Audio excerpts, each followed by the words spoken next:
Thank you so much, sir, for being in our show. According to the work report of Chinese government this year, the Chinese GDP growth target for 2025 is around 5%. And at the same time, China will implement more positive fiscal policies with the deficit ratio around 4%. So how do you evaluate these goals and plans by Chinese government? I believe the point is that the 5% GDP target, which is feasible, but it also reflects a gradual shifting in the composition of growth of China, and it keeps China on the way toward, going up the ranks of the global economy. The report also highlighted that China will implement a more positive fiscal policy. That's why the dash to GDP ratio has been set at 4%. I understand this is a sort of a variable to be used. So, since there may be, and the word is not easy as of now for trade opening and so on, if necessary, China will use a more positive fiscal policy. So it fits. It's consistent, and it's a way to face the eventual challenge in terms of growth that China may face. I know you paid a lot of attention to the technological innovation in China, and actually since the beginning of this year, the achievement of China's AI technology have attracted global attention. So how do you evaluate China's current effort to break through the external technological blockade? And how do you think the emerging technologies will promote China's economic growth? See, China is the most successful case in recent history. China combined the use of technology developed abroad with a very important and fundamental domestic effort of creation of technological capabilities so as to obtain the domain of the corresponding technologies. And that's how China has upgraded in value chains towards the more technology-intensive segments of value chains. That's a perfect success. I'd like to highlight two fronts of the technological rivalry. One of them is semiconductors and digital technologies, and the other one is clean energy.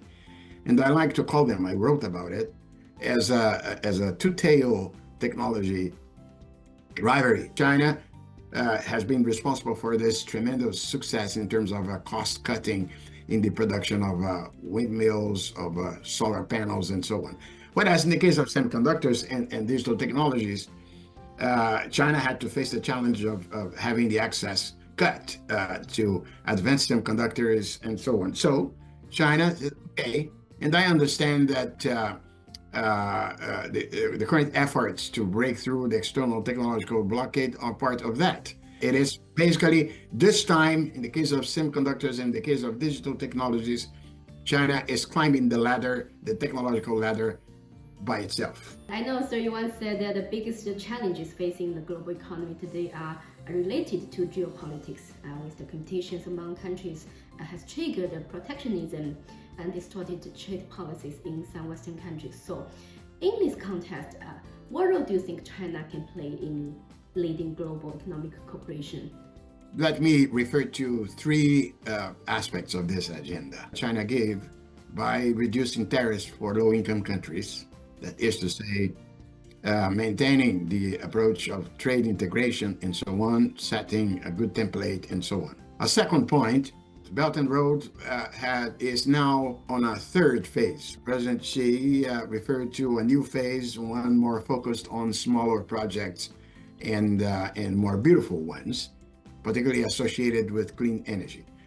The point I would like to make is that hopefully a contribution that China can keep providing is by, let's say, returning to infrastructure investments on they make sense abroad, because that definitely will help the integration of the rest of the world with China. The third point where the contribution that can be given is which is the need for China to boost domestic demand. If China rises the domestic consumption, that also provides a third way by which it may contribute to help the rest of the world, and particularly developing countries, lead the global economic cooperation.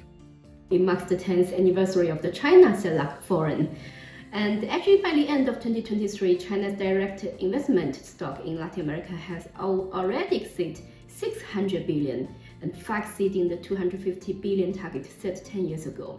And Latin America has become the second largest destination for China's overseas investment. So, in your opinion, what are the reasons for the very fruitful economic and trade cooperation between China and Latin America?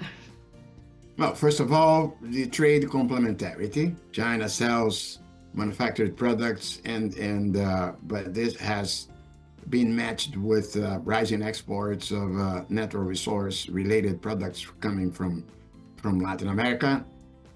China has become the largest bilateral partnership in terms of trade with most of South America. Latin America has become the second largest destination for China's overseas investment.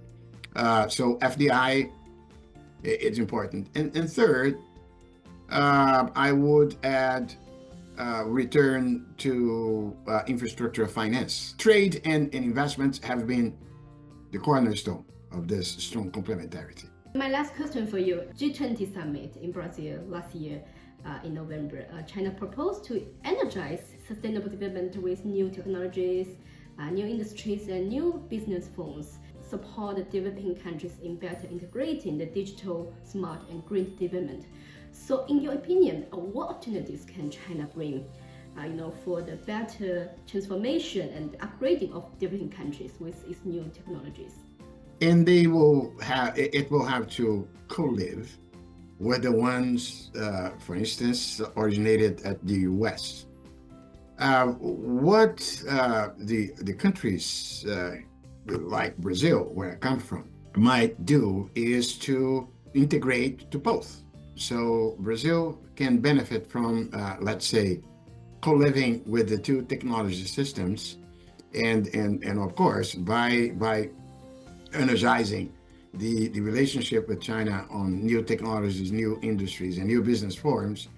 Brazil and other emerging market economies can benefit from exactly getting the best of both sides.